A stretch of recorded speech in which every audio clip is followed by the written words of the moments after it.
Well, actually, I'm glad you said what you just said, because this issue of the pledge on income tax, VAT and national insurance, consistent thread before and after the election.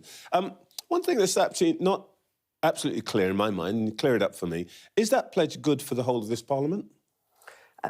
We want to continue. We want to see tax. We think taxes on working people are already too high because that's what they faced under the Conservatives. I can't speculate on either this budget or on successive budgets to come. You'll understand that. And if I were to do that, I would get in a lot of trouble with Rachel Reeves, the Chancellor, when I came off your programme. But have you said to the Chancellor, what do I say on Sunday morning when Trevor Phillips says to me, but you've been clear that corporation tax is not going up for the whole of the Parliament, but you haven't been clear on taxes for working people?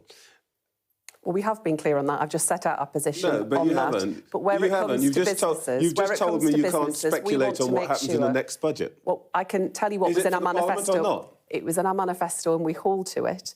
What we want to see across the course of the Parliament in your manifesto, is more growth within our economy so that we don't have to turn to tax rises, as the Conservatives did time and time again. I'm just asking a simple point. In your manifesto, you don't say how long that pledges for. You say how long the corporation tax pledges for. You say that a series of other things are going to happen for the whole Parliament. For example, the triple lock on pensions.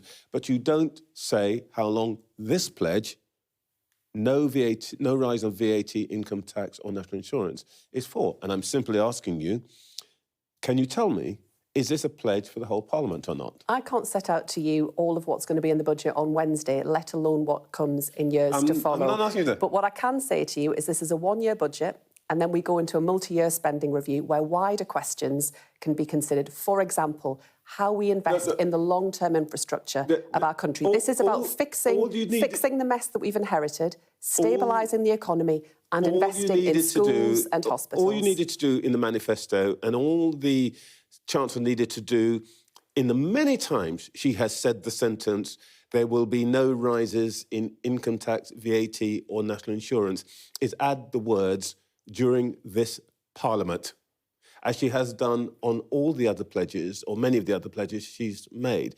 So we have to take it that there's no certainty about this, but that working people could face rises in income tax, VAT or national insurance at some point during this Parliament. Perfectly reasonable thing for a Chancellor to say, but why not just say it?